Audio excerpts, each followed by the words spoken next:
झूठ बहुत बोलते हैं और सरकार इतने धड़ल्ले से झूठ बोलती है और उसको सच बताने का प्रयास करती है कि एक बार के लिए कोई भी धोखा खा सकता है। लेकिन हम बार बार ये कहते हैं कि खट्टर सरकार के हर झूठ को बेनकाब करेंगे, पूरी तरह से झूठ के चेहरे से पर्दा हटाएंगे। आज उसी कड़ी में जो लगातार आप सब लोग जानते हैं कि प्रदेश के सारे क्लर्क लगातार हड़ताल पर है और प्रदेश के मुख्यमंत्री क्लर्कों से आमने सामने बैठ के उनके प्रतिनिधियों से बात तक नहीं करते हैं, इतना अहंकार उनके अंदर आ गया है। सीएम ऑफिस की तरफ से झूठ बोला जाता है। सीएम ऑफिस की तरफ से कहा गया कि किसी भी तरीके से ये जो पे ग्रेड मांग रहे हैं 35,400 का, ये दिया नहीं जा सकता।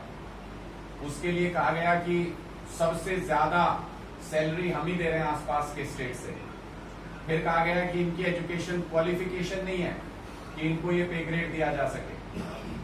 फिर कहा गया कि डायरी डिस्पैच का काम है सिर्फ इनको कैसे इतना पे ग्रेड दिया जा सकता है।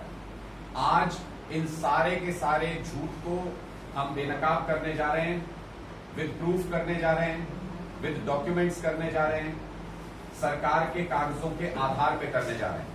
एक एक करके मैं सिलसिला शुरू करता हूं। सबसे पहले पहला और सबसे बड़ा झूठ जो सरकार की तरफ से बोला गया कि क्लर्कों का काम डायरी डिस्पैच का है, इसलिए इनका पे स्केल ये नहीं हो सकता। तो मैं सबसे पहले सरकार से डॉक्यूमेंट के आधार पे ये एलनाबाद की एफआईआर है जिसके आधार पे मैं ये सवाल करना चाहता हूं। इसमें 3 लोगों को आरोपी बनाया गया।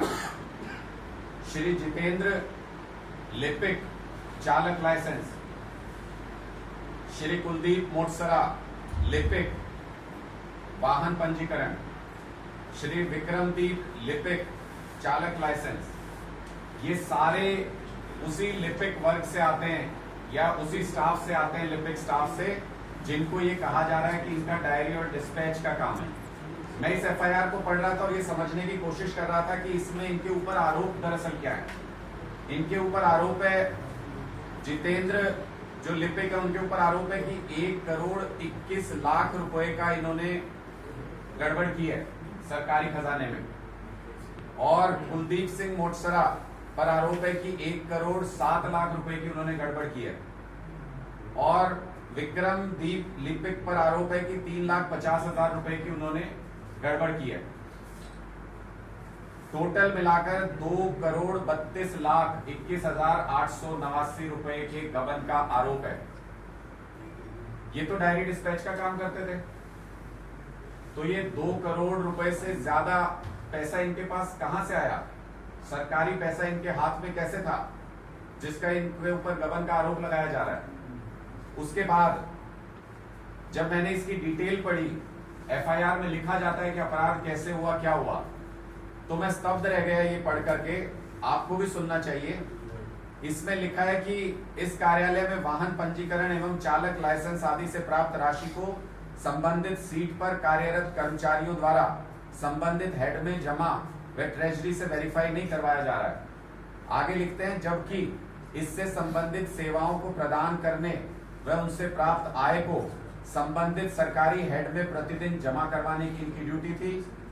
और स्वयं बैंक में चालान सहित सरकारी पैसा संबंधित हेड में जमा करवाने के उपरांत ट्रेजरी से ऑनलाइन वेरीफाई करके वेरीफाइड चालान को अपने हस्ताक्षर से सत्यापित करके डेली कलेक्शन रजिस्टर में चिपकाना था।